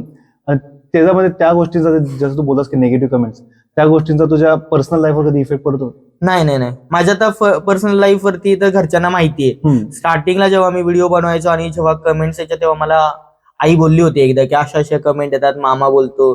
तर मी बोललो होतो की बघ, सगळेच लोक चांगले नसतात. जसे आपल्याही घरामध्ये आता समजा सगळे एकसारखे आहेत का? नाहीये. तुझा स्वभाव वेगळा आहे, माझा वेगळा आहे, पप्पांचा वेगळा आहे. तर तसंच समाजामध्ये पण 4 लोक आहेत जे चांगलंही बोलतायत आणि 4 लोक आहेत वाईटही बोलतायत. तर आपण जसं बोलतो आपल्या ह्याच्यामध्ये, निंदकाचे घर असावे शेजारी, तसंच मग जर काही लोक निंदा करतायत आपली, तर करू दे, त्यातून आपण काहीतरी शिकतोय. त्याच्यामुळे मग ते काही आता माझ्या फॅमिलीवरती नाही इफेक्ट पडतो त्याचा, ना माझ्यावरती पडतो. मी आणि माझे घरचे त्याला इग्नोर करून पुढे चालतो. जसं तू बोललास की जसा पहिला तुझा व्हिडिओ झाला होता, व्हायरल झाला होता, त्यामध्ये पण खूप वाईट कमेंट असतील. हो, इतक्या वाईट कमेंट होत्या की 50% काही 70% वाईट, 30% चांगल्या कमेंट होत्या. तर मग त्या पहिल्यांदा जसं तुझ्याकडे ह्या गोष्टी आल्या की आपला ट्रोल होतोय, आपला कमेंट्स येते, मग तेव्हा ती गोष्ट कशी हँडल केलीस तू? तेव्हा ते ट्रोल व्हायचं, मग काही लोक मला मेसेज करायचे, फोन करायचे की तुम्ही थांबू नका, तुम्ही सोडू नका, तुम्ही थांबू नका, तुम्ही थांबलात तर संपाल, त्यापेक्षा तुम्ही ह्यातून तुम्हाला खूप काही पुढे चान्स आहेत. आणि बेस्ट म्हणजे फ्रेंड लोक बोलायचे की आता तर तू सुरुवात झाली तुझी, आता इथून पुढे तुला खूप सक्सेस भेटेल, तू सोडू नको आता हे. मग मी ते तिथे ठरवलं की आता वाईट येतंय ना, वाईट सोड बाजूला, चांगलं भेटतंय, चांगल्याकडे तू पळ आता. येस, म्हणजे वाईट गोष्टी आपण करणार पण काही आयुष्यात. हो, की आपण मोस्टली कसं ते आपल्यालाच इफेक्टिव्ह. कारण की एक कसं असतं की आता आपण रील टाकली, एक जण तो कमेंट करून निघून जातो, आणि आपण कसं आपण त्या कमेंट बद्दल विचार करत बसतो की यांनी वाईट कमेंट केली, आता म्हणजे लोक माझ्याबद्दल बोलतायत, काय विचार करत असतील, ट्रोल होतोय मी या गोष्टींबद्दल. तर मग ते घेऊन आपण स्वतःच आपला कंटेंट पण थांबवतो आणि आपण डिमोटिवेट होतो त्या गोष्टीमध्ये. आणि तू एक एक्झाम्पल आहेस की म्हणजे तू एवढा ट्रोल होऊन पण तू अजूनपर्यंत एवढी कामं करतोयस चांगले, म्हणजे तू आता त्यातून कमवतोयस पण. असं पण नाही की ऍट द एंड किती पण ट्रोल झालं, किती पण काय झालं, आपण आपल्याला दोन वेळेचं जेवण भेटते ना बस. हो हो त्यासाठी आपण जे पण लोक आयुष्यात काय पण गोष्टी करतात ते त्या गोष्टीच करतात की आपल्याला आपली लाईफ चांगली पाहिजे, त्यातून आपला पैसा कमवू आणि रात्री झोपताना पाहिजे शांत झोपू, हा त्यासाठीच करतो आपण. तर मग ते जे ट्रोलिंग आहे ते बाजूला ठेवा, कारण की जसे पण न्यू कंटेंट क्रिएटर येतात की जे नवीन नवीन आता ह्या फील्डमध्ये, ते कसे होतात की ह्या गोष्टींना हे करून डिमोटिवेट होतात की यार मला कमेंट करतायत वाईट, की ते कंटेंट बनवून सोडून देतात. हा तर मग त्यांना तुझं काय सजेशन असेल की जे नवीन आता जस्ट ह्या फील्डमध्ये येत आहेत की जे जास्त ट्रोल होत आहेत, त्यांना काय सजेशन असेल की काय केलं पाहिजे त्यांनी? तर त्यांनी ट्रोलिंगकडे लक्षच नाही दिलं पाहिजे. आणि कधी कधी असं होतं की ट्रोलिंगमुळे आपण फेमस होतो, म्हणजे की आपण जर ट्रोल होतोय तर काहीतरी गोष्ट आहे आपल्यात म्हणून लोक आपल्याला ट्रोल करतायत. असंच ट्रोल कोण करत नाही. त्याच्यामुळे त्याच्यातूनच तुम्ही काहीतरी चांगली गोष्ट घ्या. ट्रोल करतायत ना, तर त्यातूनच तुम्ही पुढे जाण्याचं हे आहे की तुम्ही आता ट्रोल होताय तर तुम्हाला लोक काहीतरी तुमच्यात आहे जी गोष्ट ती बघून ते लोक तुम्हाला ट्रोल करतात. त्यामुळे तुम्ही त्यातून चांगलीच गोष्ट घ्या आणि पुढे जा. थांबू नका. थांबलात तुम्ही तर तुमचं तिथेच संपून जाईल. तुम्हाला पुढे आता कितीतरी असे कॉन्टेंट क्रिएटर आहेत जे आता मोठे मोठे शो करतात, तर ते लोकांनी जर का त्यांनाही ट्रोल केलं गेलं हे लाईफ मध्ये, ते लोक जर थांबले असते तर आता इथपर्यंत पोहोचले नसेल. नक्कीच. आता आपण सगळ्यात बेस्ट उदाहरण मुनावर फारुकी सारखा असेल किंवा तो एल्विश यादव, हे लोक ह्यांना किती ट्रोल केलं, मुनावर फारुकी वगैरे कितीतरी असे सीन झालेत त्याच्या आयुष्यामध्ये, तरी सुद्धा न थांबता पुढे गेला. आज तो एक स्टार झाला. तसंच जर तुम्ही तुमच्या अंगामध्ये कला आहे तर ती कला तुम्ही थांबवलीत तर मग काय फायदा नाही. तुम्ही म्हणजे हे आयुष्य थांबवता तुमचं. हा, आयुष्य थांबवताय कारण तुम्ही तुमच्यातला एक कलाकार मारताय. आणि तो कलाकार म्हणजे आपल्या हातला कलाकार नेहमी जागा राहायला पाहिजे. हो हो आणि तो जागा पुढे घेऊन जातो आयुष्यात. म्हणजे मी झाकीर खानची एक गोष्ट आठवली, म्हणजे जो बोलला होता शो मध्ये की खानदानामध्ये फक्त एक माणूस असतो जो पूर्ण खानदानाची परिस्थिती बदलतो. हो, मे बी तुम्ही तो असाल. आता जसं की तुझ्या घरी पण जसं तू पहिला पण स्टार्टिंगला बोलला की तुझ्या घरची फॅमिली कंडिशन थोडीशी होती, तुझ्या ह्या फॅमिलीमध्ये कोणी ह्या फील्डमध्ये आलं नव्हतं कधी, पण आता तू आलायस. तू आता तुझी स्टार्ट आहे, असं पण नाही की तू एकदम पीक लेवलला आहेस. तुझं स्टार्ट आहे, तुझं जसं मी स्टार्ट केलं तू पण स्टार्ट केला तशी. आता तू अर्न करतोयस, पण पुढे जाऊन तुझं पण नाव होईल, तू पण. आणि त्यांनी तुझी अख्खी पूर्ण म्हणजे जे बाजूबाजूचे लोक आहेत त्यांचं पूर्ण राहणीमान बदलणार आहे. मग ते एक आपल्याला मोटिवेशन आपण जे पण करतो आपल्या फॅमिलीसाठी करतो. आणि आज तुम्हाला नावं ठेवणारे उद्या तुमचं नाव काढतील, तर ते तुम्ही हे अनुभवा आणि तुम्ही कुठे थांबू नका. तुम्ही चालू ठेवा. तुम्ही उद्या स्टार बनाल, तुम्ही मोठा शो कराल, तुम्ही उद्या तुमचं लाईव्ह बदलाल, तुमच्या फॅमिलीचं लाईव्ह बदलाल. त्यामुळे तुम्ही हे ट्रोलिंग कडे किंवा हे लोक काय बोलतात, चार लोक हे बोलणारे सुद्धा आपलेच असतात, त्यामुळे त्यांच्याकडे लक्ष नका देऊ आणि चालू ठेवा. येस. आणि मोस्टली बोलणारे आपलेच असतात. हो, बाहेरचे जास्त बोलत नाही. जे नावं ठेवणारे असतात ते आपलेच असतात आणि त्यांचंच आपल्याला थोडं वाईट वाटतं. जे म्हणजे ज्यांच्याकडून आपल्याला अपेक्षा असतात की आपल्याला सपोर्ट करतील, आपल्याला प्रत्येक गोष्टीमध्ये आपल्या मागे उभे राहतील खंबीरपणे, पण तेच जर आपल्याला ट्रोल करतात, आपल्याला नावं ठेवतात आपल्या कंटेंटला, पण ती गोष्ट कुठेतरी हर्ट होते. ती गोष्ट आपल्याला थांबवते काही गोष्टींपासून की यार आपलेच लोक आपल्याबद्दल बोलतायत. पण हे त्यावेळी असं पण बघावं की जे आपले लोक नावं ठेवतात पण त्यापेक्षा 10 पट जास्त लोक जे आपल्याला सपोर्ट पण करतात, त्या गोष्टीवर जास्त फोकस करावा माणसाने. नक्कीच माणसाने त्या गोष्टीवरती सपोर्ट केलंच पाहिजे. आणि आपल्याला कळलं पाहिजे की कुठल्या गोष्टी फोकस करायचे, कुठल्या गोष्टीला इम्पॉर्टन्स द्यायचं आणि कुठल्या गोष्टीला आपल्याला सोडून द्यायचे. तर जसं आता आपण जेव्हा निगेटिव्ह कमेंट्स बद्दल बोलतोय, जसं ट्रोल होते त्याबद्दल बोलतोय, तर एका पॉईंटमध्ये जसं तू बोलत मध्ये डिप्रेशन मध्ये पण होतास, तर त्या मुवमेंटला कधी तुला असं विचार आलंय की ह्या गोष्टीमुळे आपण सगळं काय सोडून देऊ? नाही, असं वाटलं होतं मला एकदा, जेव्हा मी इंस्टाग्राम बंद करावं, कारण लोक ना रिपोर्ट करायचे. मग रिपोर्ट करायचे तर रिपोर्ट करून करून कसं आपली आयडी लो होऊन जाते, आपली रीच डाऊन होते. मग त्याच्यामुळे असं वाटायचं की आता बंद करूया, आता जॉबच परत जॉईन करूया, आपण जॉब करू, कामाला जाऊ, मग ह्यातून काही इन्कम भेटत नाही आपल्याला. मग तेव्हा असं वाटायचं. पण नंतर बोलायचो की मग काहीतरी आपल्यामध्ये आहे, त्यासाठीच लोकांनी आपल्याला इथपर्यंत आणलंय, मग आपण असं अर्ध्यात सोडायचं नाही.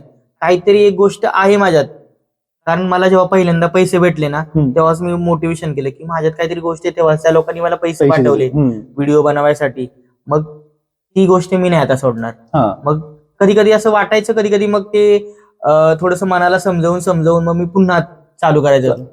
तर म्हणजे तू पण असा एकदा विचार केला होता की इंस्टाग्राम सोडायचा आता पूर्ण, की आता जॉब करायचा, पण आता तुला प्रॉपर त्यातून पैसे भेटतात, अर्न करतोय त्या गोष्टी. आणि जसं की आपल्याला माहिती की आता जॉब पण करत नाही, जे चालू आहे तुझं इंस्टाग्रामवरती चालू आहे. तर मग आता सगळ्यात जो इंस्टाग्रामवरती क्वेश्चन चालतो पॉडकास्टमध्ये, की आपण इंस्टाग्राम पासून किती पैसे कमवू शकतो, या फील्ड पासून, इंस्टाग्रामवर या फील्ड पासून किती पैसे कमवू शकतो आणि कसे कमवू शकतो? आता ते प्रत्येकाच्या डिपेंड आहे, की जसं ज्याचे जसे फॉलोअर्स तसे प्रमोशन तसे पैसे. मग ज्याचे आता आहेत 100K, तर त्याला लोक प्रमोशनसाठी बोलवतात, 10,000 देतात, काही 15,000 देतात. मग ते जसं वर्क कराल तसं तुम्हाला त्यातून पैसे भेटतील. आता मी कसं, माझा एक ट्रोलिंग व्हिडिओ बनवणं किंवा शायरी बोलणं मित्राचे नाव, ते मी 100 रुपयामध्ये लोकांना पर्सनली बनवून देतो. तर लोक माझ्याकडून 700-800 रुपयाच्या दिवसाला बनवून घेतात. त्यातूनच माझं घर चालतं, माझं फॅमिली, माझा स्वतःचा खर्च मी चालवून येतो. महिन्याला 20-30 हजार रुपये मी काढतो, त्यातून इन्कम काढतो. आणि जे आपले जे ब्रँड कोलॅबरेशन असतात ते वेगळे, पण मी सहसा ते करत नाही जास्त ब्रँड कोलॅबरेशन. कारण की कसं होतं की आपण जेव्हा कोलॅबरेशन करतो ना, तर काही लोक मग कंटाळून जातात की अरे ह्या कपड्याच्या दुकानात गेला, तिकडचा व्हिडिओ टाकतो. लोकांना जे मसाला पाहिजे तो आपण देतो ना, तेव्हा मग लोक आपल्याकडे अट्रॅक्ट होऊन तिकडेच येतात. मग प्रमोशन करताय तुम्ही तर करा, पण चांगले त्यातून अमाऊंट भेटली तर करा. नाही तर म्हणजे असे छोट्या अमाऊंट साठी करू नका. मग ते तुम्हाला तुमच्या आयडीला फेस करावं लागतं. कारण माझी अशी आयडी खूप वेळा लो झाली, की म्हणजे मी असे प्रमोशन करायला गेलो आणि मग मला नंतर व्ह्यूज कमी यायला लागले, लोक माझे स्टोरी व्ह्यूज कमी पडले, मग लोक मला बघायला कंटाळा करायला लागले. मग लोकांना कसं पाहिजे की काहीतरी एंटरटेनमेंट पाहिजे, जे मी देतो. तेच.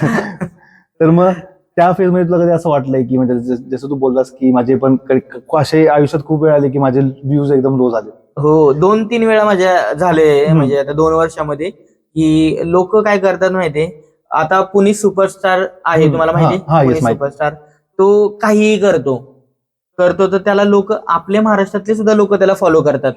तुम्ही आता युपीचा एखादा कॉन्टेंट क्रिएटर बघा, त्याचे मिलियन 10 मिलियन 15 मिलियन फॉलोअर्स. म्हणजे लोक तिकडे सपोर्ट करतात त्यांचे लोक, किती फालतू करू. मी एका मुलीला फॉलो करतो, म्हणजे व्हिडिओज बघतो, फॉलो नाही करत, पण एक शकुंतला म्हणून खूप वेड्यासारखे व्हिडिओ बनवते, खूप फालतू बनवते, तरी तिला लोक 3-3, 4-4 मिलियन, किंवा एक मनीषा डान्सर आहे मुलगी, जी खूप फालतू व्हिडिओ बनवते, तिला 10-10, 15-15 मिलियन फॉलो करतात लोक.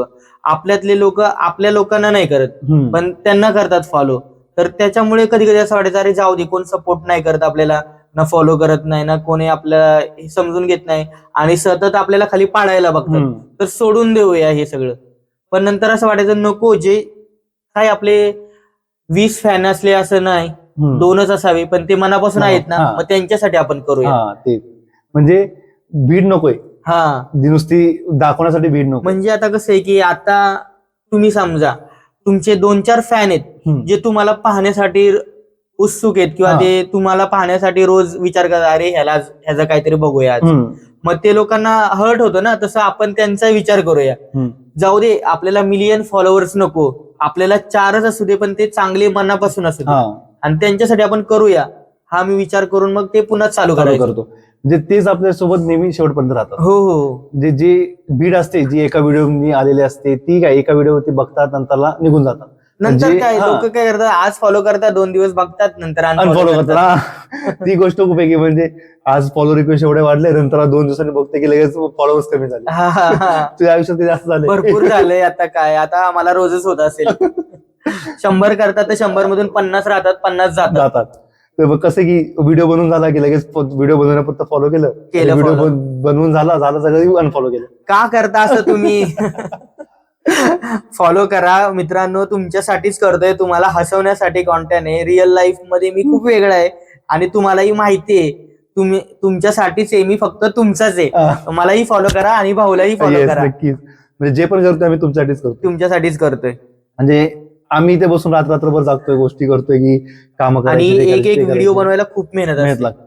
आता आपलंच बघ ना, आपला पॉडकास्ट किती दिवसापासून शेड्यूल होतोय, पण आज जाऊन तो आपला झालाय. हो. मग त्या मागची पण मेहनत आहे. तू वसई विरारवर इथे आलास कोपरखेरण्याला, जिथे मी राहतो तिकडे स्टुडिओमध्ये, त्या मागची पण मेहनत आहे. लोकांना काय वाटतं की हे नुसते येऊन कॅमेरासमोर बोलतात, त्याच्यानंतर त्याच्या एडिटिंग आहे, ते सगळं पोस्ट, आणि खूप मेहनत आहे. आणि हे फक्त आपण पब्लिक साठी करतो, त्यातून आपल्याला काही इन्कम नाही भेटत आहे, पण तरी सुद्धा आपण करतोय सगळ्या गोष्टी जे आहेत तुमच्यासाठी. तुम्हाला काय ते शिकायला भेटेल, त्या गोष्टीतून तुम्हाला काय ते नॉलेज भेटेल, कारण की जसं आता लोकांनी तुला बघितलंय की हा खूप फनी माणूस आहे, की हा फनी आहे, हास्य डबल मिनिंग कंटेंट करतो, क्रिंज आहे थोडासा, पण त्याच्या मागची पण एक बाजू आपण दाखवतो त्या गोष्टींना, की एक पॉडकास्ट आपण त्यांचं मनोगत, जे आर्टिस्टचं मनोगत, त्यांना जे बोलायचं आपण ते समोर ठेवतो दुनियासमोर. मग त्यामागे पण आपली मेहनत आहे गोष्टींमध्ये, पण ती लोकांना कळत नाही. कळत. ते कसं एकदा फॉलो करतात, 2 दिवसांनी अनफॉलो करून टाकतात. असं करू नका. जे फॉलो करतात त्यांनी पण प्रेम दाखवा, प्रत्येक व्हिडिओ आमच्या प्रेम दाखवा, आमची पण मेहनत आहे त्या गोष्टी मागे. हो हो हो. आणि तुम्हाला आम्ही जसं तुम्ही प्रेम दाखवलं तसं आम्ही तुम्हाला नवीन नवीन गोष्टी देऊ. आणि मी तर तुमचा एंटरटेनमेंट करण्यासाठी तयारच असतो काय. तुम्ही नुसतं एक डीएम करा, हे करायचं, मी तुम्हाला एंटरटेन करतो लगेच. हो नक्की नक्की. आणि जसं आपण बघितलं की रिसेंटली तुझे कोलॅबरेशन खूप येतात, म्हणजे व्हिडिओमध्ये कोलॅब करतोस तू, वेगवेगळे नवीन नवीन चेहरे दिसतात. त्यामध्ये मी एक चेहरा बघितलाय, जे मी त्या एक आय गेस मला माहित नाही ती मुलगी कोणती आहे, पण जे त्या व्हिडिओचे कमेंट्स बघतो सगळ्यांना एकच उत्सुकता आहे की ती मुलगी नक्की आहे कोण. तर ती मुलगी एका ठिकाणी मी गेलो होतो प्रमोशनला, तर तिथे मला ती भेटली होती. सो तिने माझ्या व्हिडिओचे व्ह्यूज बघितले आणि मला बोलली की माझ्यासोबत कर ना कोलॅबरेट. तर मी जस्ट केलं आणि ती व्हिडिओ मिलियन जायला लागली. मग ती सतत माझ्यासोबत व्हिडिओ बनवायला लागली आणि पर्सनली तिच्याशी माझं कुठलंही रिलेशन नाही ना, प्रेम आहे ना, काही अटॅचमेंट काहीच नाहीये तिच्यासोबत. फक्त एक व्हिडिओसाठी एक पार्ट म्हणून तिला मी ठेवलंय. कारण की मी व्हिडिओमध्ये खूप जे व्हिडिओचे कमेंट्स होते त्यामध्ये खूप बघितलंय की ॲमी बॉयच्या लाईफ मध्ये खूप आली, पोरगी आली नंतरला, आता मी जीव दिला पाहिजे, की कपाट जमायला कोणतरी भेटले, आता कपाटाचं काय. तर कपाटाचं काही नाही, कपाट माझंच आहे आणि ती मुलगी माझी नाहीये. ह्या गोष्टी आपण क्लिअर केल्या. हो. आणि जसं की आता तू बोलत असते की तुला डायव्होर्स झाला त्या गोष्टीमध्ये, की आता इथून पुढे तुझा काय प्लॅन, की तू आता लाईफ मध्ये मूव्ह ऑन होणार आहेस की आता इथेच थांबणार आहेस, काय गोष्ट? नाही असं आता आयुष्य म्हणजे एकट्यानं तर जगत नाही, कोणी ना कोणी पुढे लाईफ मध्ये येईलच, तिची वेळ, तिचा वाट बघेन मी. पण त्या गोष्टीकडे मी आता फोकसच नाही करत. मी आता माझ्या फॅमिलीला आणि माझ्या थोडं पुढे करिअरला, किंवा मला स्टँडअप करायची आवड आहे, तर मी त्यासाठी थोडं हे करतोय, प्रयत्न करतोय, आणि ते सक्सेस होईल, मग नंतर बघूया आपण पुढे काय होईल ते. कधी तुझं आता एवढं तू व्हायरल आहेस, एवढं तुझे व्ह्यूज येतात, एवढे कमेंट्स येतात, त्यानंतर तुला कोणत्या मुलीची ऑफर आली का, काय झाले? तशा येतात, पण मी लक्ष नाही देत. मी माझ्या कामाकडे लक्ष देतो आणि मला कुठे ऑर्डर भेटतात, मी कुठे काम करतोय, मी कामामध्ये स्वतःला गुंतवून ठेवतो. येस, मग ती एक मोटिवेशन आपल्याला की कामामध्ये गुंतवून ठेवायचं. आणि मला ते सतत मला काम हवंय, काम म्हणजे काम हवंय मला. कुठे स्टँडअप बर्थडेला बोलवा, कुठे विलाला बोलवा, कुठे मित्राच्या व्हिडिओ बनवून घ्या, त्यासाठी मी खूप मेहनत करतो. आणि बाकी गोष्टींकडे मी आता मुलींकडे, त्या मेसेजकडे, त्या सगळ्याकडे लक्षच देत नाही. आणि कुणाच्या प्रेमात आता तरी मला पडायची इच्छा नाही. एकदा पडलो होतो नाकीनवाले. हा ना. कारण की आम्हाला ही गोष्ट माहित नव्हती, मला पण पर्सनली मला ही गोष्ट माहित नव्हती, कारण की मी आता आपण एवढ्या दिवसापासून बोलणं होते, मी तुझा कंटेंट पण फॉलो करतोय, मला ही गोष्ट माहित नव्हती की तुझं लग्न झालंय, लग्नानंतर डायव्होर्स पण झाला. हो, ह्या गोष्टी मी सांगत नव्हतो कधी. एक व्हिडिओ मध्ये मी सांगित होतं, पण ते सुद्धा लोकांनी फन मध्ये घेऊन गेले की हा कॉमेडी करतोय, किंवा हा एक लोकांना हसवायचाच हा एक उद्देश आहे. पण रियालिटी आहे तर आहे. आता ते कधी आपण लपवलं तरी आज ना उद्या कोणाकडून कळणारच आहे. आणि कसं की ह्या पॉडकास्ट थ्रू ती गोष्ट सगळ्यांना लोकांपर्यंत पोहोचली की हा तू पण एका रिलेशन मध्ये होता, त्यानंतर की त्यानं तुझा डायव्होर्स झाला, कारण की लोकांना तुझी फनी साईड दिसते, त्या मागे जर तुझा जी हार्टब्रेक होता या तुझा इमोशनल साईड कधी लोकांनी अनुभवली नव्हती, पण ती ह्या पॉडकास्ट थ्रू आता बघायला भेटते त्यांना सगळ्यांना. आणि हेच आपलं मोठे असतं की म्हणजे एक खरा माणूस कसा आहे ते आपण पॉडकास्ट थ्रू दुनियेसमोर आणू. आणि आपण नक्कीच ह्या पॉडकास्ट मधून आपण हे दाखवून दिले की खऱ्यामध्ये ॲमी बॉय कसा आहे. तर आता आपण एवढ्या गोष्टी बोललो पॉडकास्ट मध्ये, आपण तुझ्या रिलेशन बद्दल बोललो, तुझ्या ट्रोलिंग बद्दल बोललो, तुझ्या फॅमिली बद्दल पण बोललो. तर at the end of the podcast तुझ्या फॅमिलीसाठी जे तुझे फ्रेंड्स आहेत, जसे तू बोललास की त्यांनी खूप तुला आयुष्यामध्ये सपोर्ट केले, छोट्या बालपणीचे मित्र आहेत, तुझे फॅमिली, तुझे आई बाबा आहेत, ज्यांनी तुला प्रत्येक आयुष्याच्या लाईफच्या प्रत्येक फेज मध्ये तुझ्या सोबत राहिले ते.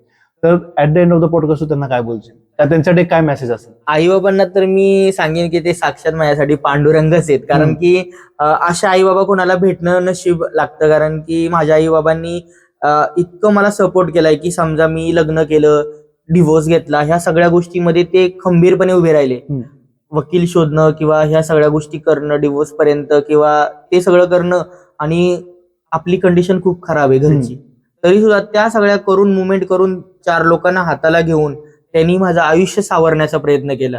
इतकं तर कोणाचे आई बाबा करणार नाही. करणार नाही. कारण की कसं आहे की परिस्थिती असेल तर लोक पैशाने सगळं विकत घेतील. पण जर ज्याच्या हातात पैसे नाहीयेत पण तो 4 लोकांच्या पाया पडून जर का करत असेल, आपल्या हा. मुलासाठी करत असेल, तर ती खूप मोठी गोष्ट आहे आणि ती माझ्या आईबाबांनी केली. आणि त्याच्यानंतर जेव्हा मी इंस्टाग्रामवरती रील बनवायला लागलो तर सुरुवातीला मला खूप म्हणजे खूप ट्रोलिंग सहन करावी लागली. आणि त्यात मला माझ्या जागी जर दुसऱ्याचे आईबाबा असते तर त्यांनी सांगितलं असतं हे बंद कर, हे सगळं नक्कीच बंद कर, हे नको करूस. पण माझे आई बाबा खंबीरपणे पाठीशी उभे राहून बोले तुला जे करायचं ते तू कर, आम्ही आहोत सोबत. तर हे अशा आई बाबा कोणाला भेटणार नाही. येस येस, ती गोष्ट त्याच्यामुळे म्हणजे खूप मी मोठी गोष्ट आहे. त्यांचा लाईफ टाईम त्यांची मी सेवा करण्यामध्ये आता स्वतःला हे करून टाकणार आहे की मी लग्न ह्या गोष्टीकडे आता तरी विचार नाही करते. मला माझ्या आई बाबा आणि माझं स्वतःचं करिअर ह्या गोष्टीकडे जास्त फोकस करायचंय. तेच म्हणजे नशीब लागतं की अशा नशीब, आई-बाबा हा. भेटायला. आणि ज्या मित्रांना काय बोलशील, जे बालपणीचे मित्र आहे, जसं तू स्टार्टिंगला पण बोललास, त्यांच्यासाठी काय message असेल? त्यांच्यासाठी तर लव्ह यू भावानो, तुम्ही खूप सपोर्ट केला त्यामुळेच तर आज मी आहे. कारण की जर मित्र लोकांनी जर का मागे खेचलं असतं तर ते तर मला पण असं कधीतरी वाटलं असतं नको नको हे नको.